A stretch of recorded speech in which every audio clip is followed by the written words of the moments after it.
মনোনয়ন জমা দিতে বাধার সম্মুখীন হতে হয় বিজেপি প্রার্থী শিরূপা মিত্র চৌধুরীকে। জেলা শাসকের দপ্তরে মনোনয়ন জমা দিতে গিয়ে পুলিশি বাধার সম্মুখীন হতে হয় তাকে। তারপর পুলিশ কর্মীর কাছ থেকে ফোন নিয়ে পুলিশের উচ্চ আধিকারিকের সাথে কথা, দীর্ঘক্ষণ তর্ক বিতর্কের পর অবশেষে জেলা শাসকের দপ্তরে প্রবেশ করেন তিনি। তার অভিযোগ, প্রার্থী সহ মোট 5 জন যাওয়ার নির্দেশ রয়েছে, কিন্তু তাকে বাধা দেওয়া হচ্ছিল। অবশেষে জেলা শাসকের দপ্তরে মনোনয়ন জমা দেন দক্ষিণ মালদা বিজেপি প্রার্থী শিরূপা মিত্র চৌধুরী।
আরে 5 জন ঢুকবে তো, মিছিল ঢুকবে না তো।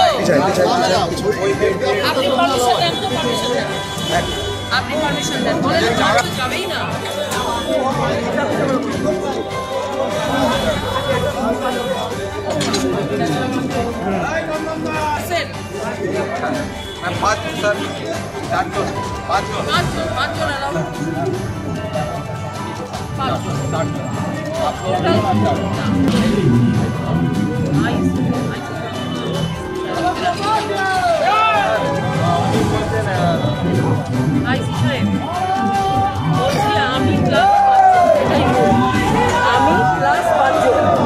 কেন একজন ইলেকশন এজেন্ট, শোনেন, একজন ইলেকশন এজেন্ট আর বাকি একজন হচ্ছে আমাদের সিম্বল, তিনি দেন 2 জন, আর 3 জন থাকেন যারা প্রপোজার।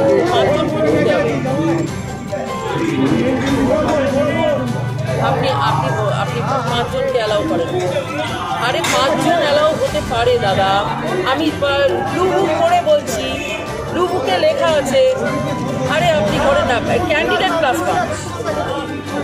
হ্যাঁ করুন করুন। হ্যালো,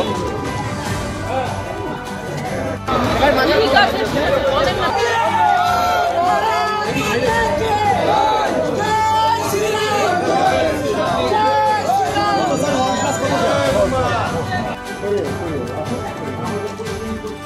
আমরা এই গেটটা আমাদের পক্ষে সহজ গেট এবং প্রচণ্ড তাপবাহ চলছে। আমাদের যারা কর্মী সমর্থক তারা দাঁড়িয়ে রয়েছেন গরমে, তাই আমরা শর্ট রুট দিয়ে এসেছি।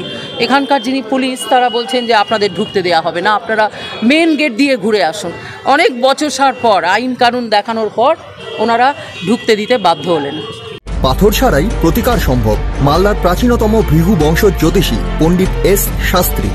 দাম্পত্য সমস্যা, বিবাহে বাধা, ব্যবসায় অবনতি, পরীক্ষায় অকৃতকার্যতা, ভাগ্য গণনা, গোষ্ঠী বিচার, ঠিকুচি গোষ্ঠী এবং মৃত্যু ছাড়া সকল সমস্যার সমাধানের জন্য যোগাযোগ করুন জগদম্বা জ্যোতিষ কেন্দ্র, বিবেকানন্দ স্কুলের পাশে, মালদা। মোবাইল 09733027832 অথবা 09332056956।